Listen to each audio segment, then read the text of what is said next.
de que no quiere aprender. ¿Saben por qué? Porque el que no quiere aprender, el que no quiere cambiar, difícilmente te va a prestar atención. Va a estar siempre buscando, como decimos vulgarmente, las cuatro patas al gato, tratando siempre de buscar un argumento, despotricando en contra de todo o de todos, incluido Dios, para justificarse a ellos mismos. ¿Saben que hay un libro en la Biblia donde hay un hombre que comienza, entre comillas, a quejarse y a presentar argumentos de por qué está viviendo así, por qué actúa asao? Y hay un momento en el que Dios lo interrumpe y le dice: oye, Job, ven para acá, escúchame un momento. ¿Tú me vas a condenar a mí para justificarte tú? Y ahí Job se calla. Porque muchas veces decimos: no, es que yo soy así porque es que mi padre, es que mi madre, es que el gobierno, es que el diablo, es que Dios, es que el vecino, es que mi marido, es que mi madre, es que mi padre. Siempre alguien tiene la culpa menos uno mismo. Y saben, lo tremendo de la palabra de Dios es que Dios no se casa con nadie. Y Dios siempre nos señala al centro del corazón y nos indica que podemos cambiar de país, podemos cambiar de marido, podemos cambiar por fuera, lo que tú quieras, pero hasta que tu corazón no cambie. Le puedes echar la culpa a quien tú quieras, pero tarde o temprano, si no es a los 20, será a los 30, si no a los 40, si no a los 80, si no a los 100, espero. Algún día tendrás que pararte y decir: yo también me he equivocado en la vida. No todo lo que he hecho, no todo lo que he dicho, no en todo lo que he creído he acertado. Porque no hay una persona perfecta, perfecta solamente es Dios. Hay un libro muy bonito, yo les recomiendo a todos. Generalmente es un libro que se recomienda mucho a los jóvenes, pero yo se lo recomiendo a todo el mundo. Y es el libro de Proverbios. El libro de Proverbios es sabiduría puesta por escrito, para que me entiendas, ¿no?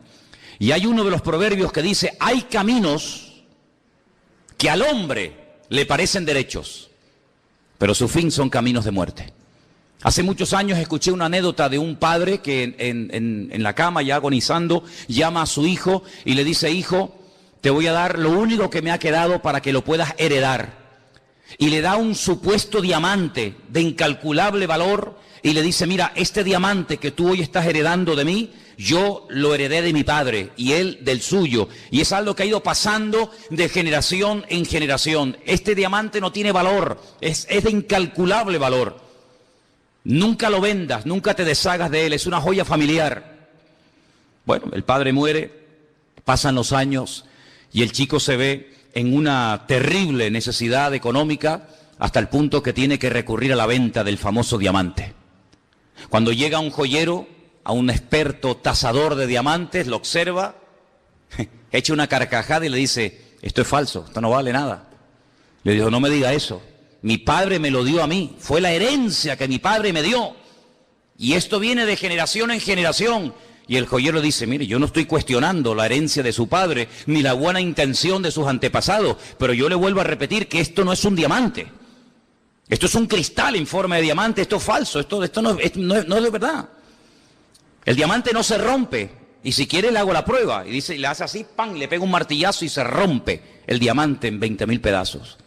Conclusión, moraleja: estuvieron creyendo durante generaciones en algo falso, creyendo que era algo verdadero, hasta que llegó el momento de demostrarlo.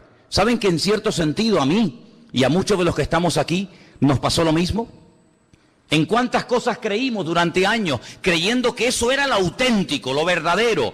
¡Qué suerte tuvimos de haber nacido en el país en el que nacimos y de haber recibido la herencia espiritual o religiosa de nuestros antepasados! Porque era un honor creer en aquello. Y cuando comenzamos a comprobar las tradiciones, nuestras creencias a la luz del manual de la Biblia, nos llevamos las manos a la cabeza y dijimos: Dios mío, bendito sea tu nombre.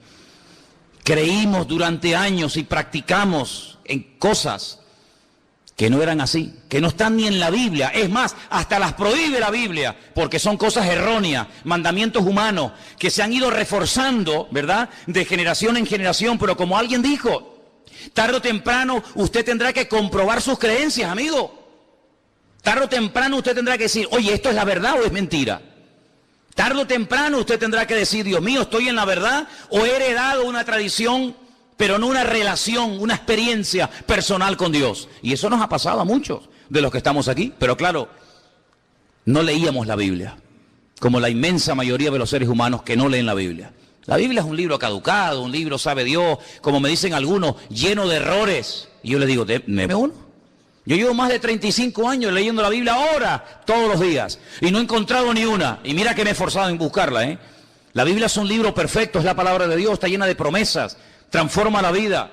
Es un mapa, es una brújula, es el GPS que Dios le ha dado a la humanidad para que no se pierda, para que no se tuerza. Ay, si ahora en Grecia, en vez de estar buscando soluciones humanas, fueran a la Biblia, Señor, ¿qué tenemos que hacer para salir de este callejón sin salida en el que nos hemos metido? Ay, si las naciones y los políticos dejaran su arrogancia y su soberbia a un lado, y esa fe que han depositado en filosofía o en libros escritos por seres humanos normales y corrientes, comprobaran a la luz de la palabra de Dios qué cambios económicos, qué cambios espirituales tienen que tomar, el mundo sería una balsa de aceite.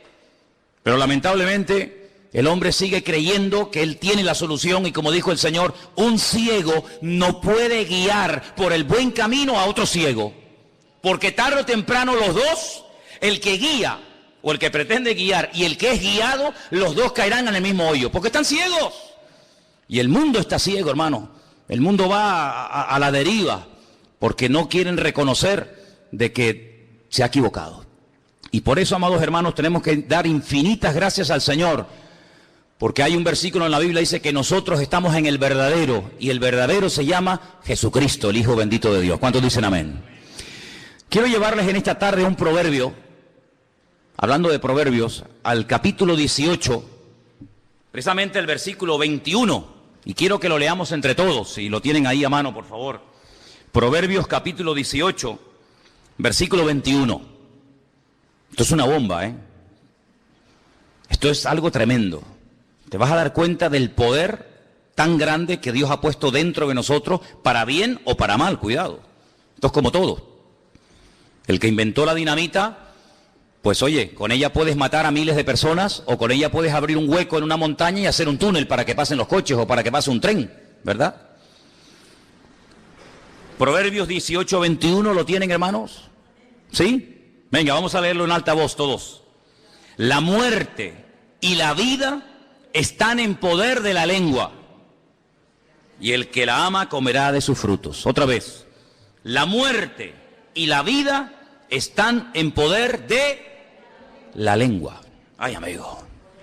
Alguien dijo en cierta ocasión que de aquí para abajo no nos diferenciamos en nada de los animales. Todo lo que tenemos de aquí para abajo, los animales lo tienen.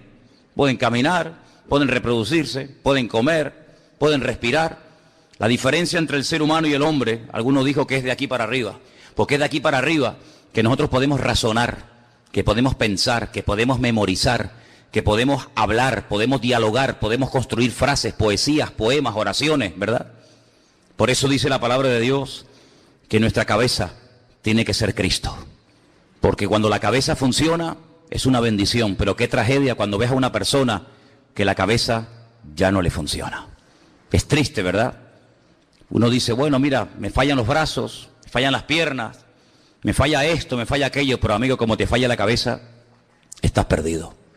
Pero gracias al Señor de que los cristianos tenemos una cabeza, y esa cabeza es nuestro Señor Jesucristo.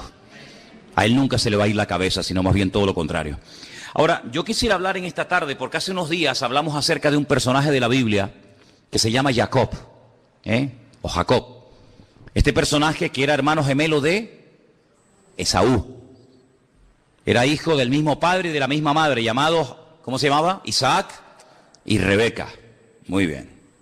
La palabra de Dios, el tema de la bendición, la herencia espiritual. Y Jacob sabemos que, aunque el fin no justifica los medios, y utilizó un sistema no muy correcto que digamos, incluso llegó a engañar a su propio padre, él obtuvo la bendición. El padre lo bendijo.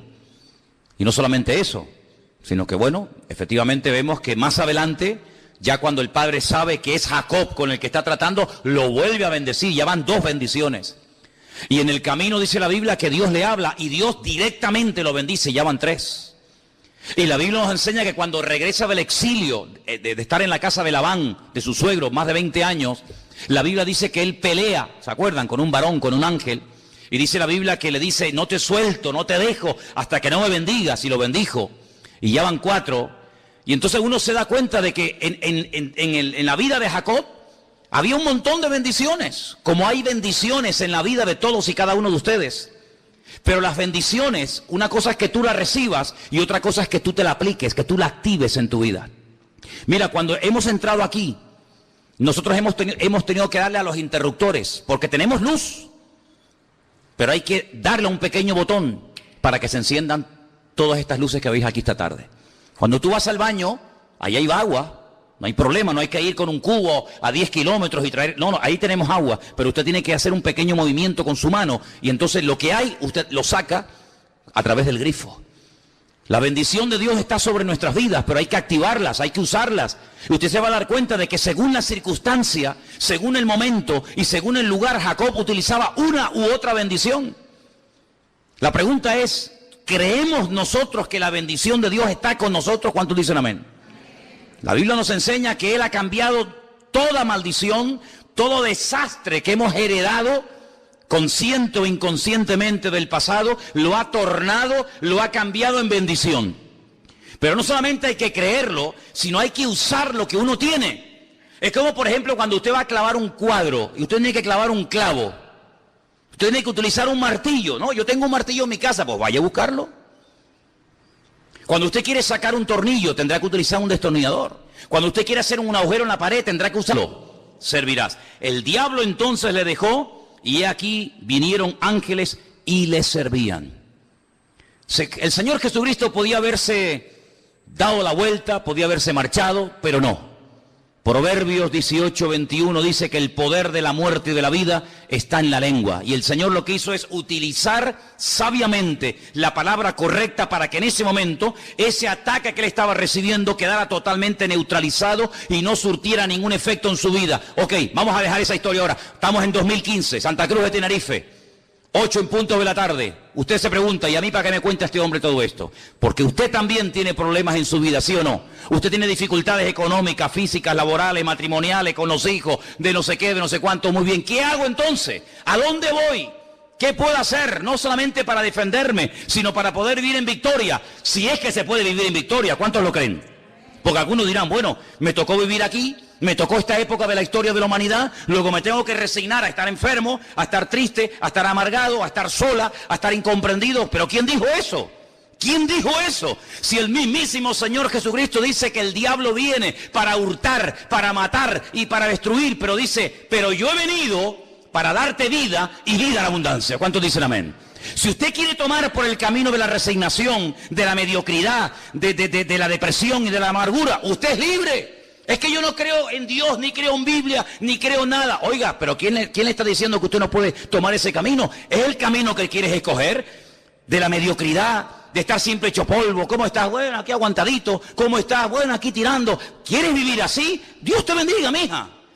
Pero yo me rebelo en contra de eso. ¿Por qué? Porque el Dios de la palabra me permite elevarme por encima de las circunstancias y ir de victoria en victoria, de gloria en gloria, de triunfo en triunfo y de bendición en bendición. Eso es lo que podemos aprender de la palabra. Y entonces lo mismo que hizo el Señor para parar al diablo, yo lo hago ahora. Y yo digo, un momento. Me viene el desánimo. ¿Aquí no le ha venido algún día un desánimo? ¿Hay alguien aquí que alguna vez se ha desanimado? ¿Sí? Bueno, pues nada, hay un día bueno y un día malo. Como dice la gente, una de cal y una de arena. ¿Quién dijo eso? ¿Quién dijo eso? Como dijeron aquellos, no, lo importante es participar. Eso es mentira. Lo importante es ganar.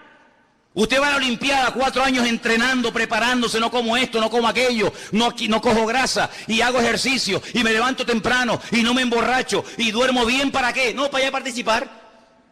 No, yo no he venido aquí para participar. Yo para participar me voy al barrio y corro con los muchachos del barrio. Yo he venido aquí a ganar. ¿Qué? ¿La de bronce? No. ¿La de plata? Tampoco. ¿Cuál? La de oro. Por lo menos lo voy a intentar. ¿Cuántos dicen amén? Bueno, pues el cristiano, gracias al Señor, también puede hacer lo mismo que en su día, cuando estuvo el Señor entre nosotros, hizo. ¿Qué fue? Utilizar el poder de la palabra. Usted va a la puerta de su casa. Algunos dirán, no, pero es que esto es muy extremista. Bueno, pues hágalo de otra manera, mija. Yo le digo lo que yo hago. Abra la puerta de la casa. Depresión, desánimo, no sé dónde está ni me interesa. Amargura, frustración, Lárgate de mi casa, porque yo y mi casa serviremos al Señor. Te mandas a mudar y por aquí no vuelvas nunca más. Vete a donde quiera, pero aquí en mi casa está la bendición de Dios. ¿Cuántos dicen amén? Apláudele fuerte al Señor en esta tarde, hermano. Eso es lo que tienes que hacer. Eso es lo que tienes que hacer. Porque Jesús lo hizo y el diablo se fue. Viene la enfermedad. Viene la enfermedad, porque vendrá. ¿Cómo está hoy las rodillas? Ay, es que la artrosis. ¿Esa quién es? No, la artrosis. No, la sé qué. Y algunos dicen, no, es que es por la edad. ¿Quién dijo que en la Biblia la persona, porque es mayor, tiene que estar enferma? ¿Dónde viene eso? Es como el que dice, es que está rebelde porque está en la edad de la rebeldía. ¿Y cuál es la edad de la rebeldía? No, los 14, sí, pues yo conozco gente con 50 años que son más rebeldes que muchachos de 20. ¿Por qué asociamos cierta edad con rebeldía? ¿Por qué asociamos? ¿Por qué tenemos que asociar enfermedad con tener ciertos... Oiga, yo veo en la Biblia gente que murió de viejo y no de enfermedades. ¿O es mentira? ¿De qué murió Abraham? ¿De qué murió Isaac? ¿De qué murió Jacob? ¿De qué murió mi abuelo otro día? ¿De qué murió mi abuelo con 105 años? ¿Se le acabó la pila? Bueno, hijo, la pila se acaba, es normal. Pero nunca tuvo una enfermedad, nunca lo operaron de nada, ¿no? Oiga, pues yo le he dicho al Señor, Señor, si tú eres el Señor y eres mi pastor y tú eres lo que quieres lo mejor para mi vida, yo quiero que toda enfermedad, tú, Señor, si es tu voluntad, la quites de mi vida. Y quiero estar hasta el último minuto de mi vida sin dolores y sin enfermedad. Y usted dice, eso es imposible. Al que cree, todo le es posible. ¿Cuántos dicen amén? Al que cree, todo le es posible. ¿Usted lo cree? Gloria a Dios. Gloria a Dios. No, es que la economía, es que está la cosa muy fea, no hay trabajo, no hay... Otra vez estamos con lo mismo, otra vez con lo mismo. Vamos a ver, usted se encuentra con un señor en la calle que no cree en Dios, que no se congrega en la iglesia, que no lee la palabra. Le pregunta, ¿cómo está? No, mal, fatal, uy, que el gobierno, que no sé qué, que el otro, que tal. Te encuentras con un cristiano, ¿tú cómo estás? Uy, fatal, porque... Y yo digo, oye, ¿qué diferencia hay entre este y este? ¿Cuál hay la diferencia? Que este va aquí a una iglesia llamada Centro Vida Nueva y el otro no va a ninguna o va a la iglesia católica. ¿Qué diferencia hay? Ninguna. ¿Cómo que ninguna? Me dijo. Siempre ha habido diferencia entre la cabeza y la cola, así que por haber nacido donde nací y por haber tenido la familia que tuve o que no tuve o la educación que tuve o que dejé de tener, yo seré en la vida un mediocre. De eso nada. La Biblia me dice que yo soy real sacerdocio, nación santa, pueblo adquirido por Dios, el cual me sacó de las tinieblas para anunciar las virtudes de aquel que me llamó. En otras palabras, ¿de dónde la mediocridad? De aquí, de la cabeza. Y les digo algo, hasta que usted no cambie su forma de pensar, usted no va a cambiar su forma de hablar. Y hasta que usted no cambie su forma de pensar y de hablar, usted no va a cambiar su forma de vivir. ¿Cuántos dicen amén? Entonces, comience a activar la bendición. ¿Qué bendición tenemos dentro? Bueno, vamos a leerla. Vamos a ir a Números. Vamos a ir a Números. El otro día se la dije. Vamos a repasarlo otra vez, por si la han olvidado. Números capítulo 6. ¿Se la saben de memoria? Sí, el que dijo amén, que la diga. Se la saben de memoria, ¿verdad? Número 6, versículo 23. Número 6, 23. Vamos a leerla juntos. ¿La tienen? Habla a Aarón y a sus hijos. No les oigo. Habla a Aarón, no les oigo, Habla a Aarón y a sus hijos y diles: así bendeciréis a los hijos de Israel. Párate. Así bendeciréis. Esta es la fórmula. Así tienes que bendecir a tu marido cada día, a tu mujer, a tus hijos. Así. Léelo conmigo. En vez de Jehová, diga el Señor. Dígalo así. El Señor te bendiga y te guarde. El Señor haga resplandecer su rostro sobre ti y tenga de ti misericordia. El Señor alce su rostro sobre ti y ponga en ti paz. ¿Sois capaces de aprenderos esto de memoria? A ver, primera frase. El Señor te bendiga y te guarde. El Señor te bendiga y te guarde. Otra vez. El Señor te bendiga y te guarde. Otra vez. El Señor te bendiga y te guarde. Ya está. Segunda. El Señor haga resplandecer su rostro sobre ti. ¿Cuál era la primera? El Señor te bendiga y te guarde. Segunda. El Señor haga resplandecer su rostro sobre ti y tenga de ti misericordia. Tercera, el Señor alce su rostro sobre ti y ponga en ti paz. ¿Hay alguna cosa mala aquí en estos versículos que usted haya leído? Que todo te vaya mal, que vayas para atrás como el cangrejo, que pierdas el trabajo, la salud, la mujer, los hijos. ¿Hay algo negativo aquí? Oye, yo todo lo veo buenísimo. Que el Señor te bendiga. Dios, pues si el Señor me bendice, la bendición de Dios es la que enriquece el alma. El Señor te bendiga y te guarde. ¿De guarde de qué? Dígame algo que nos tiene que guardar el Señor. De lo malo, de la enfermedad, de tropiezos, de accidentes. Ah, amigo. Es decir, sí, de todas esas cosas negativas. Es decir, si el Señor me bendice, a continuación me va a guardar. Luego, aunque viva un santero encima de la puerta arriba de mi casa, yo no le voy a tener miedo a él. Él me va a tener miedo a mí. No, es que todas las noches matan gallinas y echan sangre. A mí como si mata un elefante. Me tiene sin cuidado. ¿O no le metimos una paliza a todos los santeros cubanos que fueron a destruirnos la iglesia del Puerto de la Cruz, salieron con el rabo entre las patas? ¿No se acuerdan ustedes o qué? Vamos a destruirte a ti, a tu mujer, a tu familia y a tu iglesia. Le dije, ¿a que no? Así le dije a aquel, ¿a que no? Te vas a ir de aquí dividido y arruinado. Y todavía están corriendo. ¿Y saben dónde me lo encontré? En el aeropuerto de José San Martín, se llama, ¿no? El aeropuerto allá. Allí me lo encontré en Cuba. Fíjate a lo lejos que lo mandamos. Del Puerto de la Cruz lo mandamos para allá, para Cuba. Allí estaba. Ahí encuruñado, ahí pagando los dólares para poder salir del país. Arruinados se fueron, porque el Señor nos guarda del maligno, de los demonios, de las enfermedades, de las maldiciones. Me da igual, mataron gallina, mataron pollo, mataron pavo, pusieron velas negras, pusieron coco, un desperdicio. Al final, ¿para qué? Para nada. Porque el Señor nos guarda de todo peligro, de lo que conocemos y de lo que ignoramos. ¿Cuántos dicen amén? Hay gente mala que ora en contra de nuestros hijos, que ora en contra de la obra, que ora en contra de los pastores, en contra de los matrimonios, en contra de nuestra salud. Da igual, que hagan lo que quieran. El Señor me protege y me guarda. Dice Salmo, en paz me acostaré, asimismo dormiré, porque solo tú, Señor, me haces vivir confiado. ¿Cuántos dicen amén? ¿Miedo de quién? ¿De quién tiene usted miedo? ¿Miedo de qué? Seguimos. El Señor haga resplandecer su rostro sobre ti. Es decir, que si el Señor resplandece su rostro sobre mí, voy a estar siempre en luz. Nunca voy a estar en oscuridad, en tinieblas, asustado. Olvídese de eso. Que tenga misericordia el Señor. Que alce su rostro sobre ti y te conceda la paz. Esta era la bendición que una vez al año todas las tribus de Israel tenían que ir a Jerusalén, para que cuando salía el sumo sacerdote de la presencia del Señor, extendiera sus manos sobre el pueblo, y allí estaba la gente con los ojos cerrados, inclinados, y allí decía el Señor, decía el sacerdote, Yebereja Donai Bishmereja, Yaira Donai Panaj Aleja Bijuneca, Yisá Donai Panaj Aleja Beyasele Hashalom. Y con esa bendición se iban hasta el año que viene, tranquilos, seguros. Allí vivía el filisteo, allí el amorreo, allí el cananeo, allí el jebuseo. No caía ni una hoja de un árbol. Tranquilos, allí se morían los ganados, aquí parían las ovejas, hermano, pero una cosa terrible. Allí había sequía, muerte.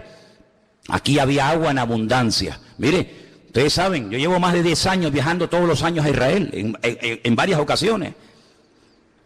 Usted cruza una calle, no le hablo de 20 kilómetros. Usted está en este lado, seco, muerta, aquí no crece, hermano, ni la mala hierba.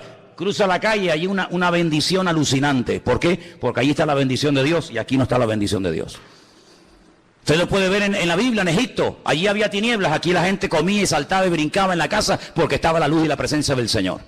Allí se morían los animales, aquí no paraban de parir. Allí abortaban, aquí no abortaba nadie.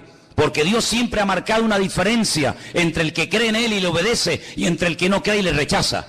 ¿Por qué? Porque la bendición de Dios está dentro, pero usted tiene que activarla con la forma como habla. Entonces, cuando usted se levanta por la mañana, hoy el Señor me va a bendecir, hoy el Señor está conmigo, los dolores se marchan, las enfermedades se van, la depresión se larga. ¿Por qué? Porque soy más que vencedor en el nombre de Jesús. Ahora una cosa, pero esto funciona, inténtelo, pruébelo. Es que yo no creo en eso, yo tampoco creía. Pero no solamente decir, sí, bueno, está muy bonito, está muy interesante. No, es que yo no estoy aquí para que usted me aplauda ni me diga qué bonito y qué interesante. A mí no me interesa su opinión. Yo estoy aquí para ayudarle a usted y para enseñarle a vivir por encima de las circunstancias. Y da igual si vive en Corea del Norte, en Cuba, en Japón, en Norteamérica, me da igual. Nuestro Dios está por encima de todo eso. Y podemos vivir en paz y podemos dormir tranquilos y podemos tener la bendición de Dios. ¿Por qué? Porque Él no cambia. ¿Cuántos dicen amén? Por eso, amado hermano, hay que activar la bendición. ¿Cómo se activa? Hable. Cuando le preguntan ¿cómo está? Ya empezamos mal. ¿Qué significa? ¿Eso qué significa? ¿Cómo está, hermana? Bueno, hace así. Bueno. ¿Pero qué? ¿Pero eso qué es? Pregúntele a Cristiano Ronaldo, pregúntele a Messi, ¿cómo está? Aquí jugando en el Real Madrid, ganando 20 millones de euros al año, con 17 coches de lujo, Ferraris, casas, helicópteros, aviones, bueno, aguantadito. Nunca te van a responder así los mundanos que les va bien, pues a nosotros nos ha tocado la lotería, porque lo que ellos tienen se lo van a dejar aquí y no se lo van a poder allá, pero aquí en esta vida tenemos paz, tenemos gozo, tenemos victoria, tenemos salud, y en la otra vida, la vida eterna. ¿Cuántos dicen amén? Apláudale al Señor en esta tarde, diga, Señor, tú estás conmigo, gloria a Dios, aleluya. ¿Saben lo que dice la Biblia? Léalo en Deuteronomio 28. Los de la calle, los del mundo vendrán a preguntarte a ti, a pedirte ayuda, y no tú tendrás que ir a ellos. Así de claro. Porque estaremos siempre arriba y nunca estaremos abajo. Ahora, eso es lo que a mí me atrajo de los cristianos. A mí no me atrajeron sus canciones. A mí no me atrajeron las canciones de esta gente. A mí no me atrajo un libro negro que un señor llevaba allí y se llamaba pastor. A mí eso no me atrajo. A mí lo que me atrajo, yo digo, Dios, pero una de dos, o están locos o tienen algo que yo no tengo y me gustaría tenerlo. Esa era mi conclusión. O están locos como cabras y se creen sus mentiras y por eso están como en el mundo de Yupi, o realmente loco soy yo y ellos tienen algo que a mí nunca me enseñaron ni lo pude conseguir en ninguna parte. Y le dije a Dios, Dios mío, ayúdame, yo quiero cambiar, yo quiero conocerte, yo quiero vivir en paz, yo quiero vivir todo, que me quite los demonios que tengo encima, quiero dormir, quiero quitarme esta cosa que tengo encima. Y Dios lo hizo. Y hasta el día de hoy el Señor no me ha fallado. Así que active lo que lleva dentro con la forma como habla. No permita que el diablo le atrape la forma de hablar, porque el poder de la vida o de la muerte está en la lengua. ¿Cómo está? Bien. Y su matrimonio en bendición. Y tus dolores, mis dolores, yo no tengo ningún dolor. El Señor está conmigo como poderoso gigante. Y tu depresión, no sé, se mandó a mudar, no sé por dónde anda, ni me interesa. Mira, y la artritis, no sé, la mandé a mudar, está en Alaska dando vueltas por allí buscando a uno. A mí no me va a atrapar. Cuando el profeta Ageo, léalo en la Biblia, es un libro chiquito, lo lee en 10 minutos. Cuando el profeta Ageo llegó un día a la ciudad de Jerusalén y vio a todo el mundo deprimido, amargado, vio a los agricultores quejándose y le dijo, ¿pero qué les pasa? Dice, es que sembramos y sembramos y sembramos y cuando llega el tiempo de la cosecha no cosechamos nada. Qué interesante. Cuando llegaban los ganaderos y les decía, ¿por qué están ustedes todo el día quejándose? Dice, porque cuando llega el momento de parir las ovejas, las cabras, las vacas, se mueren todas. No tienen fuerza y se mueren en el parto. Entonces comenzó a averiguar y se dio cuenta de que el país estaba en un estado de desánimo, de depresión, todo salía mal.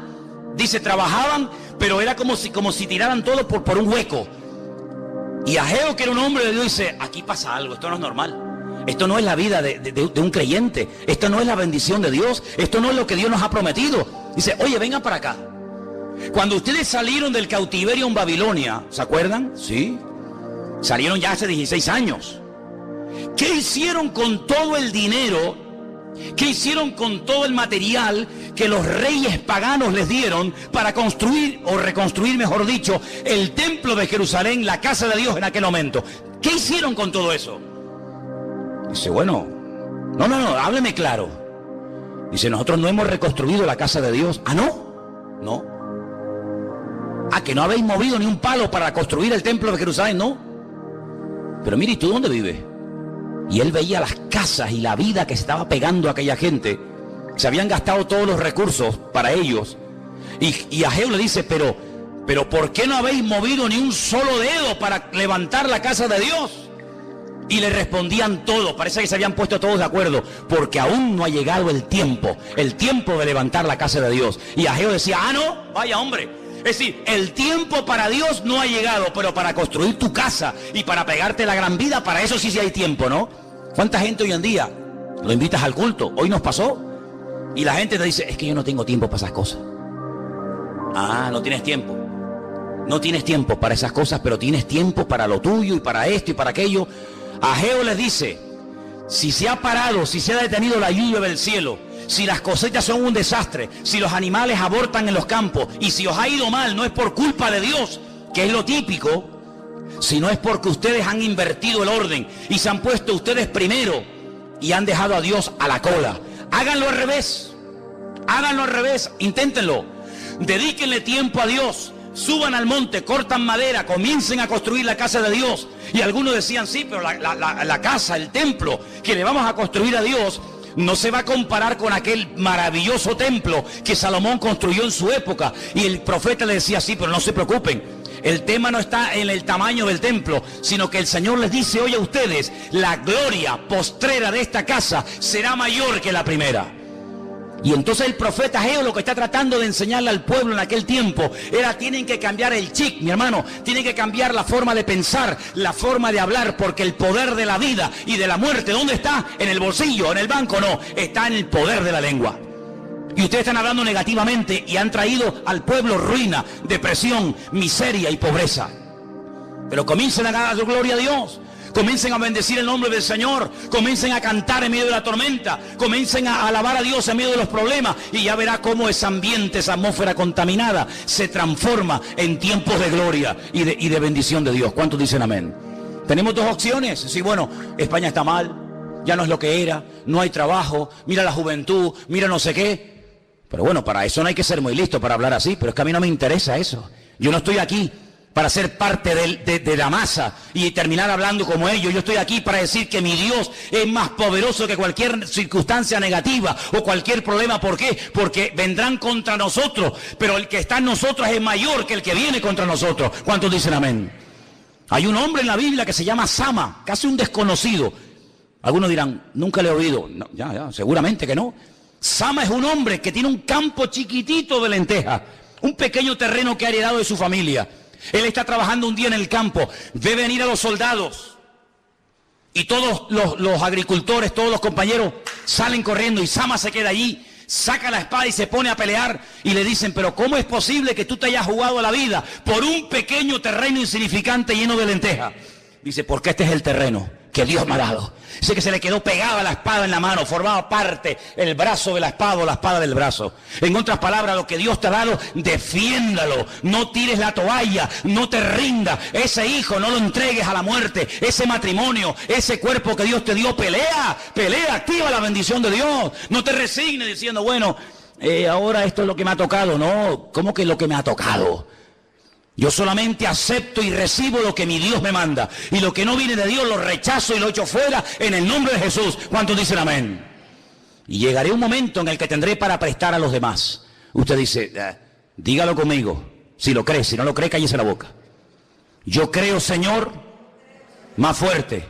Yo creo, Señor, que tú me bendecirás tanto que podré ayudar a otras personas. Porque tu bendición está conmigo. Ahora dígalo usted solito. Yo creo, Señor, ahí fuerte, que tú me darás tanto y me bendecirás tanto que podré ayudar al que está en necesidad. ¿No te gustaría? No me digas que no es más bonito dar que recibir, porque el que recibe es porque está necesitado.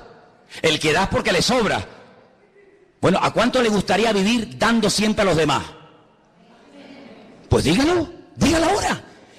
Proverbio dice, el poder de la vida o de la muerte, el destino está en su boca. Señor, yo declaro que quiero vivir dándole a los demás. ¿Cuántos dicen amén? ¿Usted quiere vivir sano? ¿De verdad? Pues dígalo conmigo. Yo declaro, Señor, que mi cuerpo, que tú lo has creado, estará sano y fuerte hasta el último día de vida, en el nombre de Jesús. Pues mire, hermano, y usted dice, pero no puede ser tan fácil. Por eso la gente no se lo cree, porque es muy fácil. Y por eso la gente hace locuras, y usted ve que se crucifican, y que se dan con un látigo, y van caminando por acá, porque parece que lo difícil, lo duro, lo que tiene que pagar un precio una persona, es lo verdadero y lo fácil.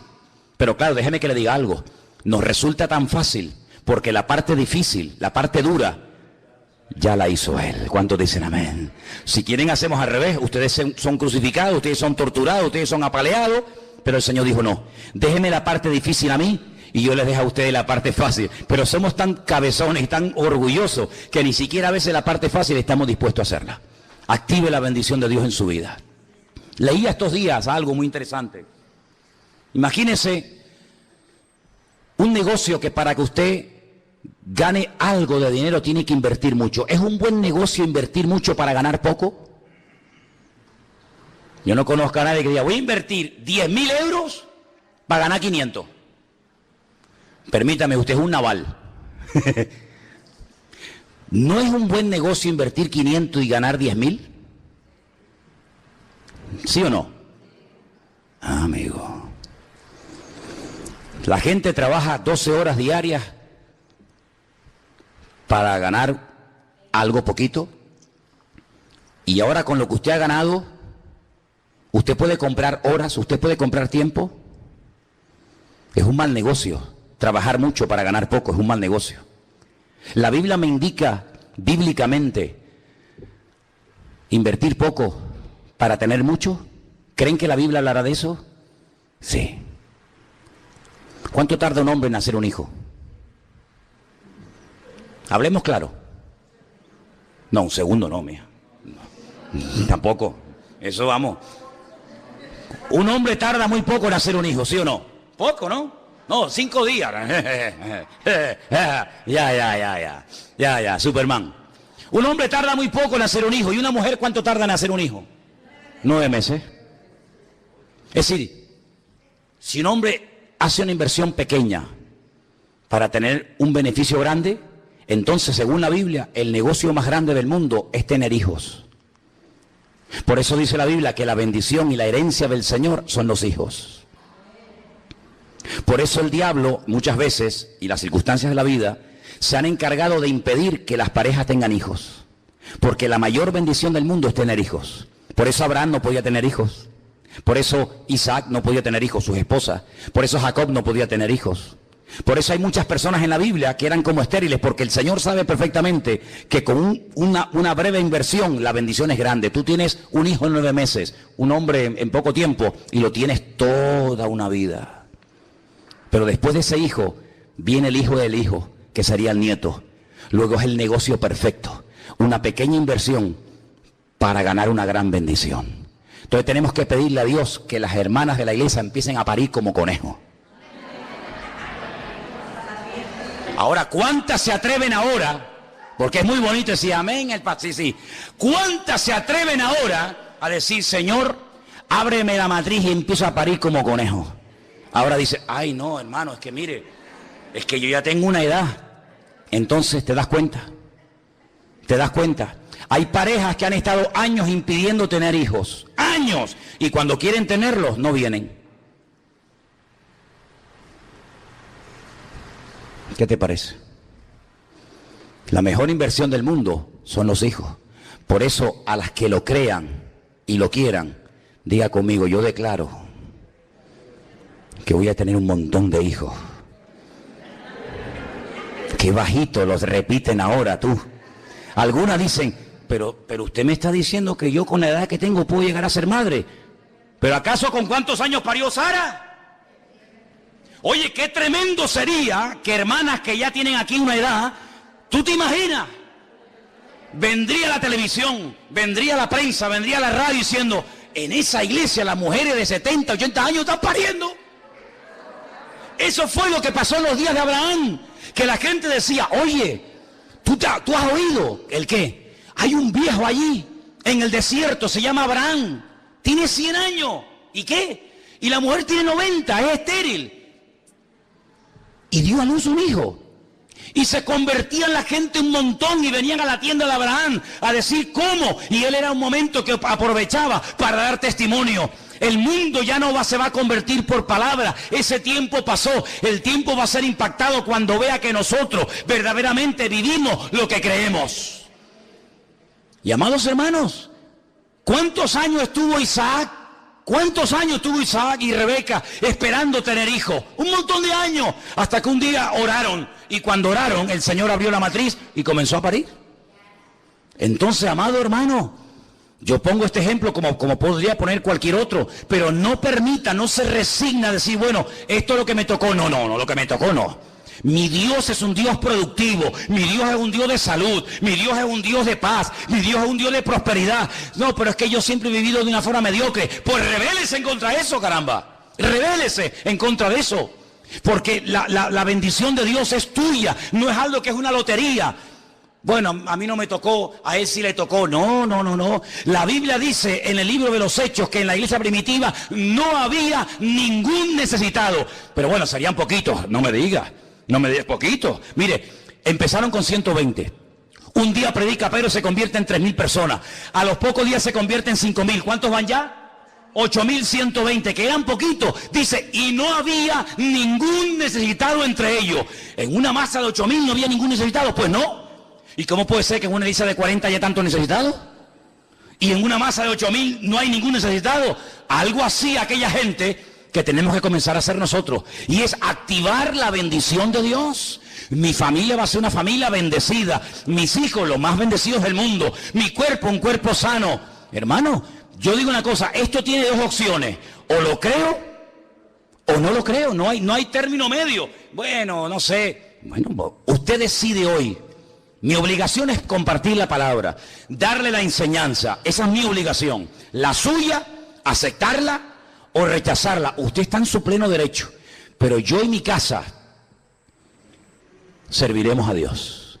Pero no de cualquier manera, no arrastrándonos ni mendigando, porque el rey David dijo, yo fui joven y ahora yo ya soy mayor, he envejecido.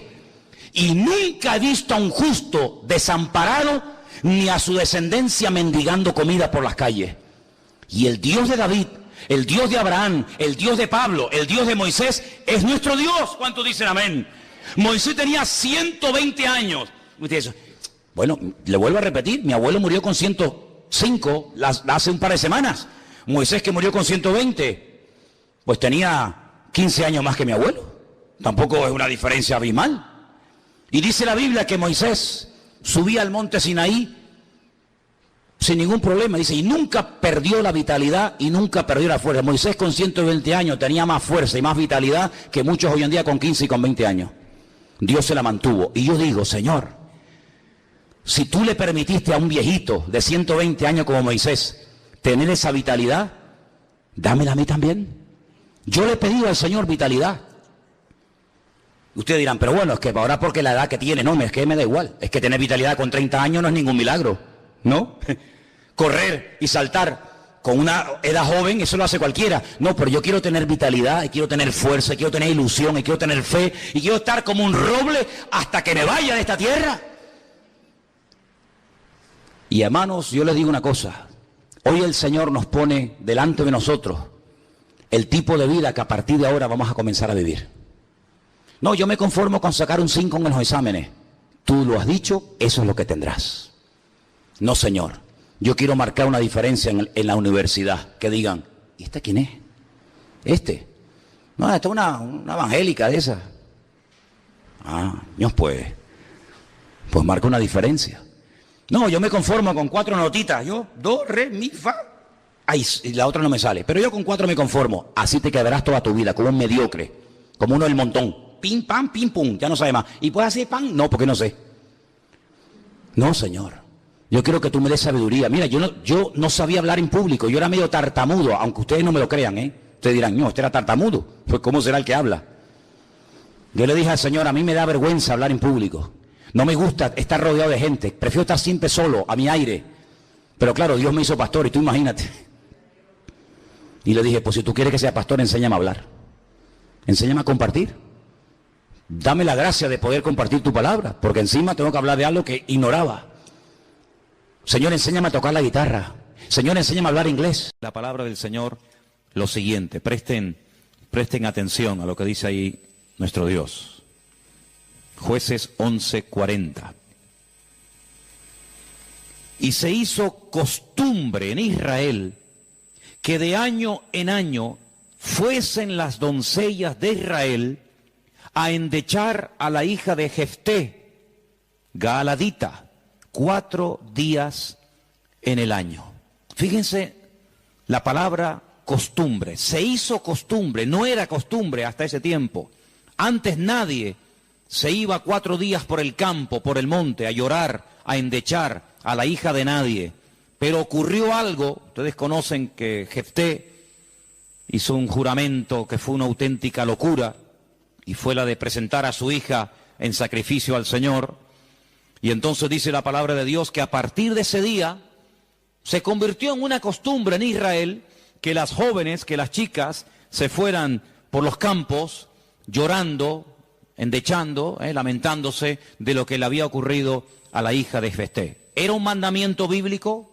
¿Era algo que Moisés enseñó al pueblo de Israel en el desierto? No. Sino que se hizo costumbre. Empezaron un año y otro año, una generación y otra generación, hasta que aquello se convirtió en una costumbre. Y quiero en esta tarde que ustedes se den cuenta de que una cosa es la costumbre, la cultura, las tradiciones, y otra cosa muy diferente es lo que manda y ordena el Señor en su palabra. A nosotros nos tiene que dirigir la palabra de Dios, no las costumbres de las naciones. No es que esta costumbre, esta tradición lleva 500 años celebrándose en mi país o donde sea. Bueno, los años que se llevan celebrando las costumbres, cualquiera que sean, no le dan credibilidad a la costumbre. Durante muchos siglos era normal salir a una plaza pública y torturar o quemar a una persona, y todo el mundo iba como si fuera un espectáculo público, ¿verdad? Porque era la costumbre de la época. Bueno, pero eso no significa que como era la costumbre, pues está bien. Cuidado, la palabra costumbre, hábito, aparece desde un punto de vista positivo y desde un punto de vista negativo. Por ejemplo, la Escritura dice en el Evangelio según San Lucas que el Señor Jesucristo, conforme a su costumbre, iba el sábado a la sinagoga. Bueno, pero es que hay costumbres buenas, ¿sí? Y hay costumbres malas. En este caso era una costumbre que no tiene nada que ver con la palabra, pero como ya la gente lo hacía, pues el otro lo hacía y el otro lo hacía, y yo creo que ya después de años ni la gente sabía realmente el origen de esa costumbre, pero ya como que formaba parte de la cultura de la época. Quédense con ese detalle. Nos vamos al libro de Isaías, capítulo 2. Libro de Isaías, capítulo 2, versículo 6. Y dice lo siguiente, un texto, por cierto, muy interesante. Isaías 2, versículo 6. Ciertamente tú has dejado tu pueblo, la casa de Jacob, porque están llenos de costumbres traídas del oriente y de agoreros, como los filisteos que pactan con hijos de extranjeros. Uno de los reproches que el profeta Isaías lanzaba en la época en la que él le tocó servir al Señor en su ministerio es que ustedes se han llenado de costumbres que no son costumbres con una base bíblica. No son costumbres basados en un mandamiento de la Escritura, sino en costumbres, como dice aquí, importadas, traídas de Oriente, que no tienen nada que ver con ustedes. Por ejemplo, aquí en España, país en el que vivimos, pues se ha metido con una fuerza tremenda una fiesta, que era una costumbre de pueblos paganos, dicho sea de paso, que se ha celebrado hace poco, la famosa fiesta de Halloween, y tú estudias la historia de nuestros pueblos, aquí hay hermanos de otros países de Latinoamérica, y Halloween no tiene absolutamente nada que ver con la cultura latina, absolutamente. Halloween no tiene nada que ver ni con Argentina, ni Uruguay, ni Venezuela, ni Cuba, ni España, son costumbres importadas, costumbres que no tienen nada que ver con nuestra cultura, pero a base de repetirlas y practicarlas un año y otro año, como que ya forman parte de una de las muchas fiestas que hay a lo largo del año. Eso precisamente es lo que dice el profeta Isaías en su época. Ustedes han abierto la puerta y se han llenado de costumbres traídas de Oriente, que no tienen nada que ver con ustedes. Y dicho sea de paso, la mayoría de esas costumbres traídas de Oriente eran costumbres paganas. Costumbres que no tenían absolutamente nada que ver con la palabra del Señor. Vamos a avanzar. Libro de Jeremías, capítulo 10. Jeremías, el capítulo 10, leemos lo siguiente. Versículo 3. Jeremías 10, versículo 3. Miren qué texto tan interesante. Porque las costumbres de los pueblos son, ¿qué dice ahí? Vanidad. Vanidad de vanidades, decía el predicador. Las costumbres de los pueblos son vanidad. Y ahora habla acerca de la idolatría, que era una de las costumbres, no del pueblo de Dios, sino de los pueblos paganos. Ahí la palabra pueblos es la palabra goyín. La palabra goyín significa naciones. Cuando se habla de Israel, se menciona Israel, para que no haya género de duda. Pero cuando se habla de naciones paganas, naciones extranjeras, naciones, digamos, no adoradoras del Dios vivo y verdadero, se les llama goyín, se les llama naciones. Y en este caso dice, las costumbres de esas naciones, de esos pueblos, son todas absolutamente vanidades. Quédense con eso. Y vamos a leer un versículo en Ezequiel, profeta Ezequiel, un libro que no sé por qué no se suele leer mucho, pero tiene textos y historias muy interesantes. En el capítulo 11 de Ezequiel, el capítulo 12, dice así: sabréis que yo soy el Señor, porque no habéis andado en mis estatutos, ni habéis obedecido mis decretos, sino que según las costumbres de las naciones que os rodean, habéis hecho. Las costumbres de las naciones que les rodean, esas son las que ustedes están practicando. No los estatutos, ni decretos, ni fiestas, ni celebraciones que nuestro Dios ha ordenado en su palabra, sino que todo lo contrario. Hay momentos, y ustedes seguramente han leído esos pasajes, donde los profetas, tratando de convencer, de sacudir al pueblo de Israel, les decían, a ver, vamos a ver, díganme ustedes un pueblo, una nación que haya cambiado sus dioses, que hayan dejado sus idolatrías por nuestro Dios. Ninguno, ninguno. Los egipcios, mira que vieron milagros los egipcios, porque las famosas 10 plagas de Egipto eran milagros, eran demostraciones del poder de Dios, ¿sí o no? Totalmente. Dejaron los egipcios al convencerse de que sus dioses no servían para nada, que hicieron el ridículo. ¿Dejaron los egipcios su idolatría para creer en el Dios de los hebreos, en el Dios de Moisés? ¿Sí o no? Para nada. Es más, cuando salen de Egipto, ¿qué hace el faraón? Vamos a perseguirlos, vamos a atraparlos y llevarlos otra vez a Egipto para que sean nuestra mano de obra. No se convirtieron, no se arrepintieron. Y mira que vieron la gloria de Dios, un río lleno de sangre. Bueno, eso es algo tremendo. Cruzaban la calle y allí la gente tenía luz y alegría y vida. Y a este lado, muerte, los animales se morían llenos de úlceras, llenos de llagas, miseria, pobreza, muerte. Oiga, aquí hay una diferencia. Esta gente pinta con sangre de cordero las puertas de la casa y no se muere nadie. Y nosotros, los poderosos egipcios, incluido el faraón, se mueren todos los primogénitos. ¿Te parece poca diferencia? Y así podríamos hablar de otras, ¿verdad? Se convirtieron, dejaron su idolatría por el Dios de Abraham, de Isaac y de Jacob. No. Daniel, en Babilonia, ¿cuántas veces vieron la gloria de Dios a aquella gente? Vieron a Daniel sobrevivir toda una noche y no ser atacado por los leones cuando lo metieron en el foso. ¿Se acuerdan, sí o no? Vieron a aquellos 3 jóvenes que les habían cambiado el nombre, que no se quemaron dentro del horno de fuego. ¿Cambiaron? ¿Recapacitaron? Ninguno. Dice, ¿cómo es posible que ustedes habéis podido comprobar que ninguna nación ha dejado sus dioses, su paganismo, para creer en nuestro Dios, y sin embargo ustedes sí lo han hecho? Dejaron al Dios vivo y verdadero para adorar a Moloc, a Milcón, a Astaroth, a Asera, a Baal. ¿Cómo puede ser eso? Pues eso fue lo que pasó.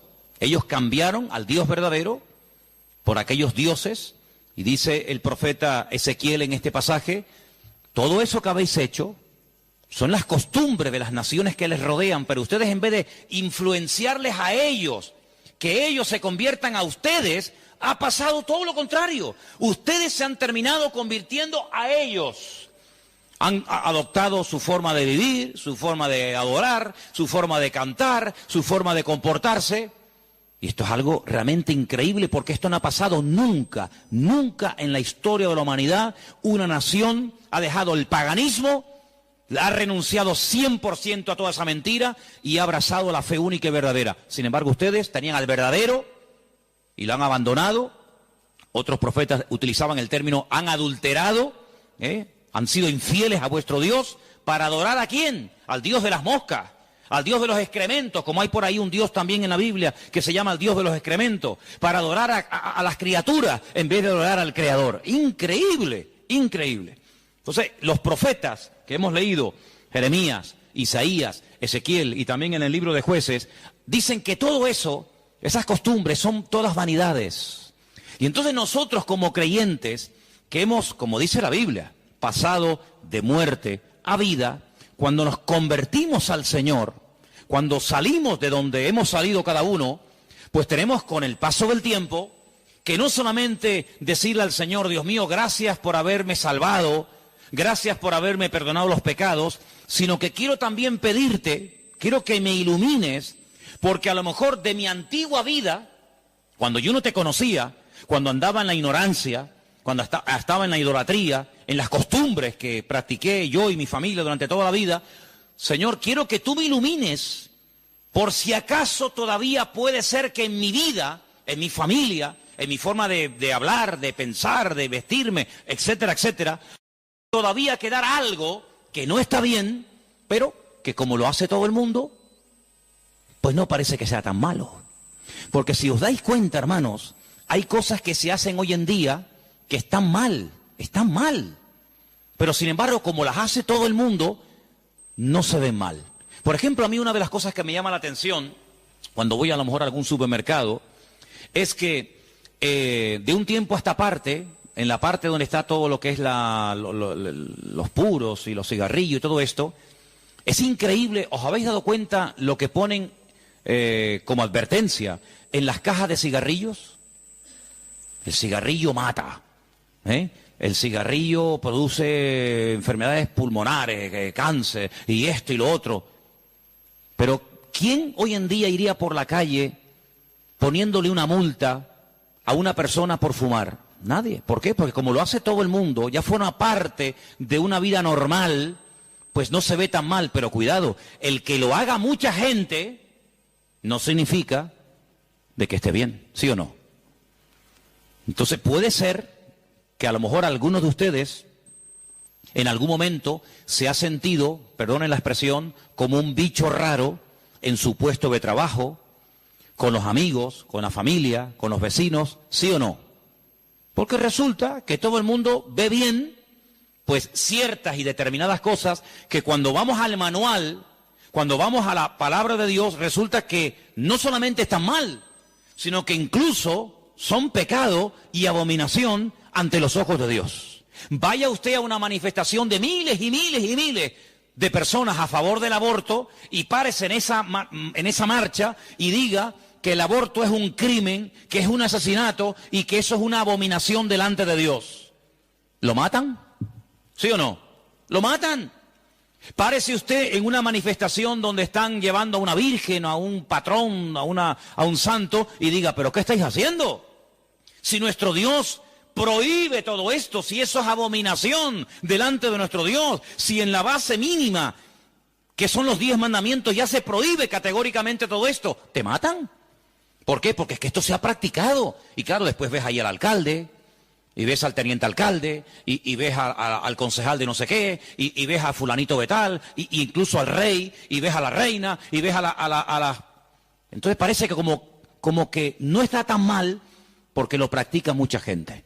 Y quiero decirte, querido hermano, que en algún momento de tu vida puede ser que tú te sientas como que vas contracorriente, como que la gente como que no te entiende y como que tú estás en otra frecuencia, en otra onda, y es como algo imposible de que lleguen a un entendimiento. Pero al fin y al cabo yo pregunto, hermanos, ¿nosotros a quién tenemos que agradar?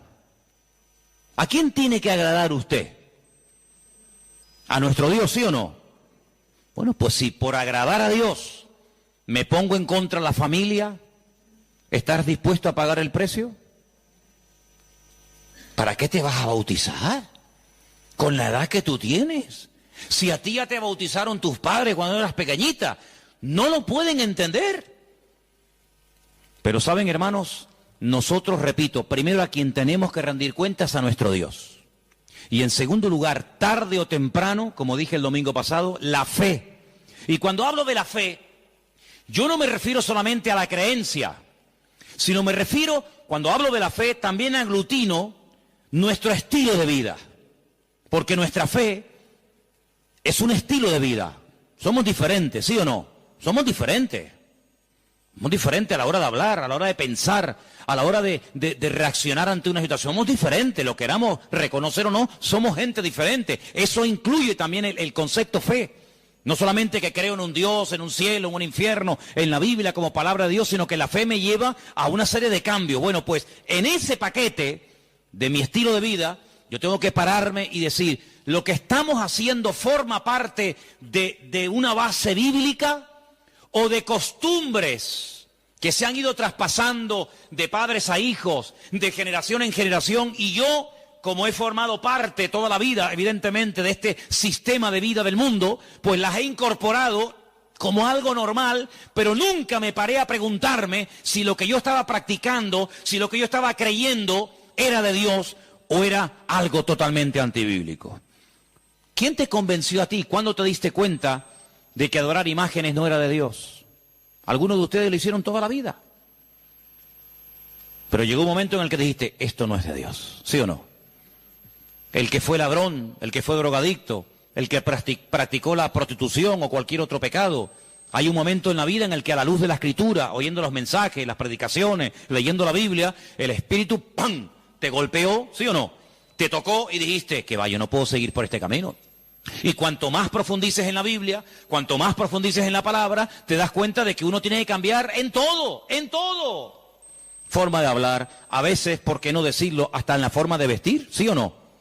Hombre, vamos a ver, si por ejemplo una chica que está ejerciendo la prostitución esta tarde se convirtiera al Señor, seguramente la forma como esa chica se viste, que está diseñada para seducir, para atraer, para llamar la atención, pues cuando esa chica se convierta al Señor, lo más probable es que el Espíritu le ponga en su corazón que la forma como viste, pues es una forma que tiene una finalidad, pero que esa finalidad en absoluto la tengo que llevar a cabo en un culto. Por lo tanto, seguramente, en un momento determinado, el Señor le pondrá en su corazón, oye, vístete un poco más decentemente, más ¿sí o no? Seguramente que sí.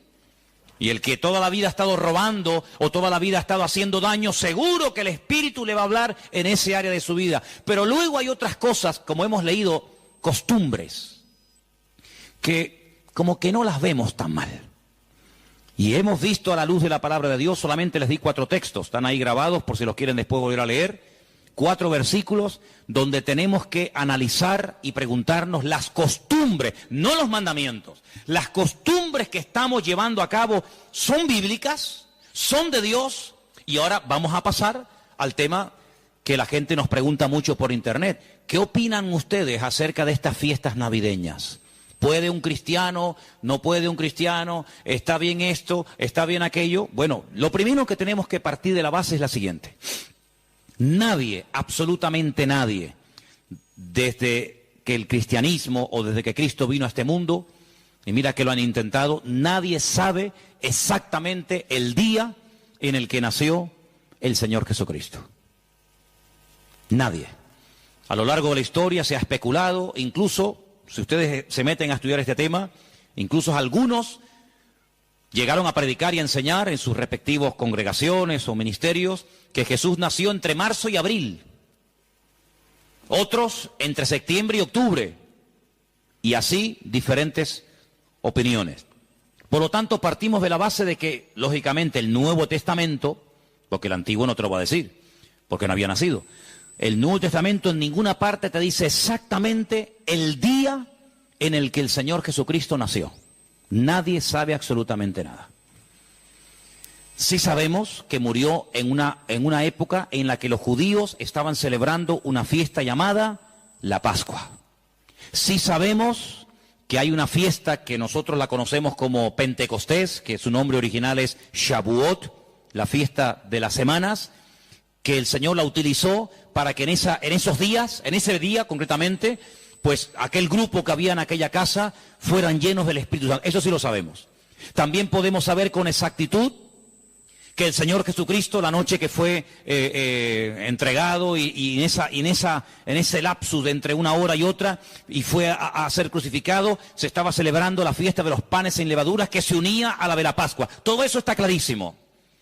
Y sabemos pues cuándo hay que celebrar la fiesta de la Pascua y la fiesta de Pentecostés y la fiesta de los tabernáculos. Todo eso lo sabemos porque está estipulado en la Biblia. Y te dice, contarás desde tal día a tal día, tanta semana. ¡Pum! Y eso es matemático. Pero en cuanto al nacimiento de Cristo, la Biblia no nos da ninguna información exacta de cuándo nació. ¿Por qué? Porque en nuestra concepción, entre comillas, cristiana, cometemos un gravísimo error.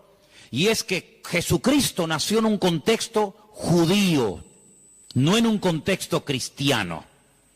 Jesús nunca fue a ninguna iglesia evangélica, él toda la vida fue a sinagogas. Jesús nunca practicó costumbres cristianas. Las costumbres que él practicó, y su padre y su madre y sus antepasados, eran costumbres judías, ¿verdad?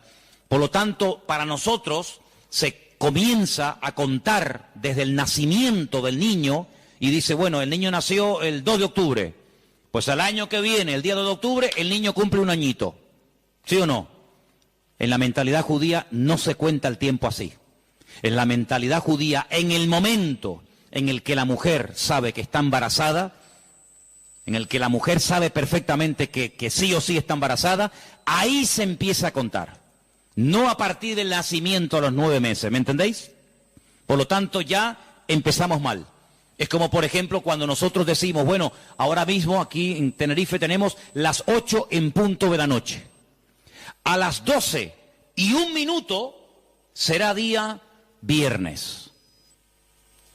Eso según nuestro calendario, según nuestra cultura, según la Biblia, ya es viernes. ¿Por qué? Porque en cuanto cae el sol y ya se puede ver, aunque sea una sola estrella en el firmamento, automáticamente ya estamos al día siguiente. Entonces dice, entonces todo es al revés. Bueno, hay que saber estas cosas. Nuestro calendario gregoriano, inventado, mandado a hacer por un papa, tiene 365 días. El calendario bíblico tiene 360 días. Otro dato a tener en cuenta. ¿Qué te parece? Y así podríamos contar cantidad de detalles que cuando uno va a la palabra, uno tiene que conocerlos. Porque si no, ya estás partiendo equivocadamente.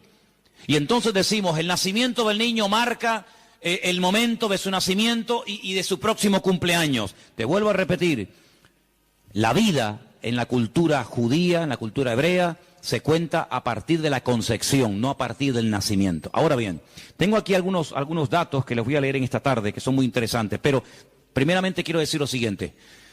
No sabemos la fecha exacta del nacimiento de Cristo. No hay ni un solo ejemplo, ni uno solo. Si alguien sabe de alguno, por favor que lo diga ahora, o calle para siempre. No hay ni un solo ejemplo en el Nuevo Testamento de nadie que haya practicado el nacimiento de Cristo, que haya celebrado, mejor dicho, el nacimiento de Jesús. La única fiesta que nos obligó el Señor a recordar frecuentemente fue, dice, haced esto, háganlo en memoria de mí.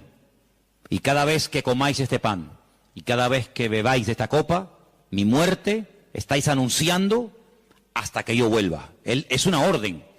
Yo sé que hay movimientos cristianos o evangélicos que no practican esto de tomar pan y vino asiduamente, porque dicen que es algo simbólico. Bueno, yo solamente lo digo con todo mi respeto, no saben lo que se pierden.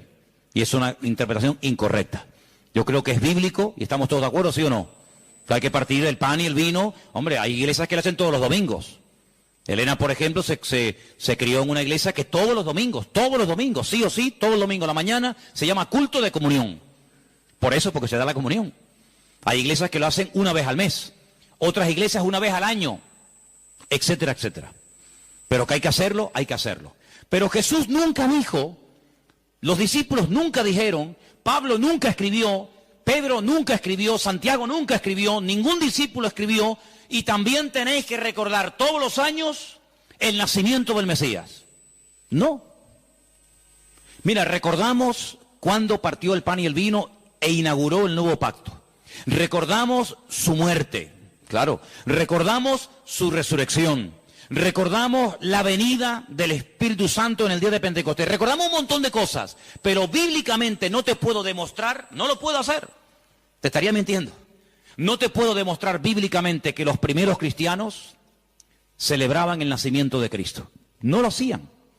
Ni siquiera es un mandamiento de la Biblia el celebrar dicha fiesta. Entonces te estoy dando información para que lo sepas. La fecha exacta del nacimiento de Cristo no se encuentra registrada en el Nuevo Testamento. Ahora, el famoso día 25 de diciembre ha sido un día que en el mundo pagano, en el mundo greco-romano, ustedes saben que estaban los babilónicos, luego vinieron los medos persas, a continuación los griegos y después los romanos. El Antiguo Testamento, lo que llamamos vulgarmente Antiguo Testamento, termina con el imperio medo-persa. Pero cuando empezamos a leer el Nuevo Testamento, nos encontramos a los romanos. Y tú dices, ¿pero y los griegos? ¿Ves? La Biblia no te da información sobre los griegos. Pero entre el Antiguo y el Nuevo Testamento, que hay 400 años de silencio, ¿sabían eso, no? Nuestro Antiguo Testamento, ¿cuál es el último libro del Antiguo Testamento según nuestra Biblia? Malaquías. Pero cuando tú vas a una Biblia hebrea, tú te das cuenta que el último libro del Antiguo Testamento no es Malaquías, es Segunda de Crónicas. Da igual, el orden no altera los factores, ¿no? Sea uno, sea otro, son exactamente lo mismo, aunque el orden es diferente. Pero cuando se termina de escribir, cuando el último profeta del Antiguo Testamento terminó su mensaje, supongamos que fuera Malaquías, hasta que encontramos al siguiente profeta predicando. ¿Y quién fue el siguiente profeta entre el Antiguo y el Nuevo predicando? ¿Quién fue? Juan el Bautista. Hay 400 años de silencio. No hubieron profeta entre Malaquías y Juan el Bautista. ¿Y cómo se guiaba la gente? Por la palabra. Ahí estaba todo escrito, todo comprimido, todo condensado, y fue un tiempo de silencio, de palabra profética, pero la palabra ya estaba escrita. Luego la gente querían palabra, vayan a la palabra, valga la redundancia, vayan a la escritura y ahí encuentran todo. Bien. Entonces cuando vamos a estudiar la palabra de Dios, nos encontramos que ese imperio que no aparece en el Antiguo Testamento, que son los griegos, que aparece en esos famosos libros que yo he recomendado muchas veces que lean, Primera y Segunda de Macabeos, que son la familia de los Macab, que significa martillo en hebreo. Los macabeos son los que martillaban, los que machacaban. Y en estos días en Israel se está celebrando una fiesta que no tiene una base, vamos a decir, bíblica, sino es un mandamiento bíblico el cumplirla, vaya, pero que es una fiesta que en estos días ya se está celebrando, y les voy a demostrar que Cristo la celebraba, aunque no era mandamiento, Él la celebraba, y es una fiesta que se llama la fiesta de Hanukkah. Y por eso ustedes cuando van a Israel van a encontrar que hay dos modelos de candelabro diferente. Está el famoso menorá, que tiene 7 brazos, y después se encuentran la Hanukkía. Menorá es el de 7, Hanukkía es el de 9. Y tú dices, ¿qué diferencia hay entre uno de 7 y uno de 9? Bueno, te lo voy a decir. El candelabro de 7, la menorá, era el que se utilizaba primeramente en el tabernáculo y después en el templo, pues para iluminar. No había luz eléctrica, no había un interruptor y se encendía la luz, sino que se ponía aceite, ¿verdad? Se iluminaba para que el sacerdote pudiera moverse y pudiera ministrar en el templo, ¿verdad? Ya dimos en su día una explicación de que el primer versículo, quédense con este dato, el primer versículo de los primeros 5 libros de la Biblia, Génesis 1.1, Éxodo 1.1, Números 1.1, Levítico 1.1 y Deuteronomio 1.1 nos explican todo lo que tiene el menorá. ¿Cuántas palabras tiene en hebreo el primer versículo de Génesis? 7 brazos. Otra característica de la menorá la encontramos en Éxodo 1.1 y así sucesivamente, pero no voy a entrar en detalles acerca de eso. Pero en la época de los seleucidas, en la época de los griegos, déjeme que le cuente algo de historia, que es bueno saberlo. Cuando Alejandro Magno muere, dicen que era homosexual, no dejó descendencia. Es el único imperio que pervive después de la muerte del emperador, pero no en sus hijos, sino en sus generales. Por eso Daniel, cuando está en Babilonia, dice que él vio a un leopardo con 4 cabezas. Y las 4 cabezas son los 4 generales que cuando Alejandro Magno muere, se reparten en 4 pedazos el mundo que había conquistado Alejandro Magno, ¿verdad? Uno de los trozos que se reparte tenía que ver con Israel. Y allí estaba el famoso Antíoco Epifanes, que era terrible, terrible. Ese fue el que se atrevió a meter a un cerdo dentro del lugar santísimo y sacrificarlo y de esa manera, humillar y avergonzar a Dios y en fin, tantas cosas, ¿no? Esa es la famosa abominación desoladora, la profanación del lugar santísimo. En esa época de los griegos había una familia compuesta por una serie de hermanos que se propusieron restaurar la vida política y espiritual de Israel. Los griegos dominaban, el templo lo habían convertido en un gimnasio, habían impedido los sacrificios y aquello era un desastre. Esta familia se levanta, primero un hijo, después el otro hermano, todos murieron como mártires, es una historia tremenda. Y estos macabeos, que no se llamaban macabeos, sino una especie de apodo, los que martillaban, los que golpeaban, pelearon militarmente, cuerpo a cuerpo con los griegos y los derrotaron, los vencieron, los echaron de Israel y restauraron el culto en el templo. Pero resulta que el aceite que se utilizaba para las lámparas del candelabro, en este caso de la menorá, no llegaba, porque lleva un proceso y se tarda un tiempo en elaborar ese aceite específico para la menorá. Había muy poco aceite. ¿Qué ocurrió? Oraron al Señor y el Señor hizo que la poca aceite que quedaba durara milagrosamente más tiempo de lo que habitualmente duraba.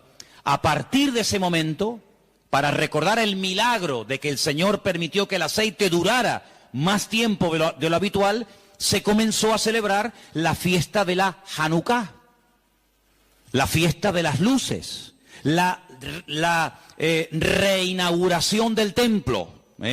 Entonces, en esta época del año, para recordar ese milagro, se enciende con la vela del centro, cada día una vela diferente, hasta llegar a 9 velas, porque ese fue el tiempo que duró el aceite.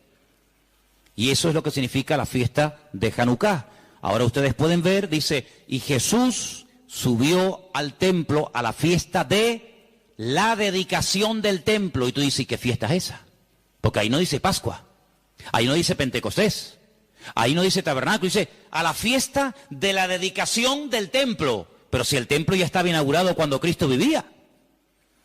Pero era la fiesta en la que se recordaba la reinauguración del templo cuando los macabeos derrotaron a los seleucidas, a los griegos, y entonces esa era la fiesta de Hanukkah que Cristo la celebraba, Juan capítulo 10. Entonces Cristo, que sabía la historia de esa fiesta, dice, yo soy la luz del mundo. Y la gente sabía lo que estaba diciendo, porque así como este aceite, esta luz se enciende, yo soy ahora la luz del mundo. Y posteriormente a sus discípulos le dice, y ahora también vosotros sois la luz del mundo. Y todo está basado en algo que pasó en aquel tiempo. Entonces, cuando vamos al Nuevo Testamento, nos encontramos que nos dice la Biblia quién gobernaba en el Imperio Romano en el tiempo del nacimiento de Cristo.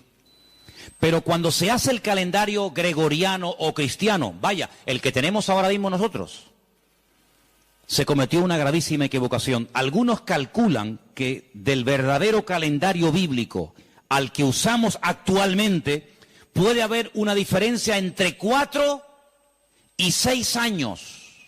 Es decir, que en vez de estar ahora en el 2015, estaríamos ahora 4 años o 6 años más de lo que estamos.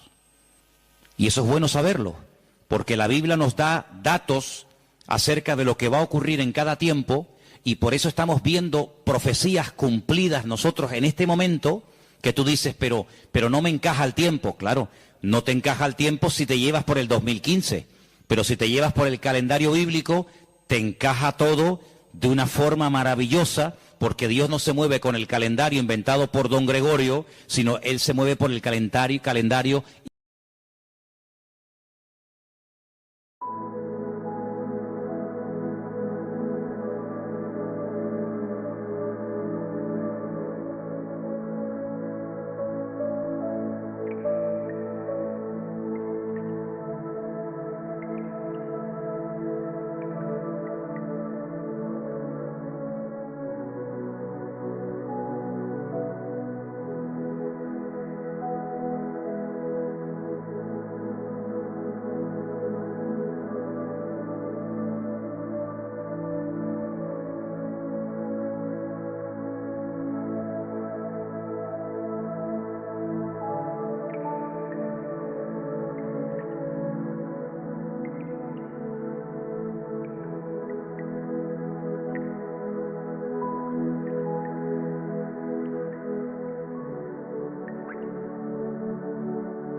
fractured, fading nights. We chase the ghosts of summer through streets of neon glow.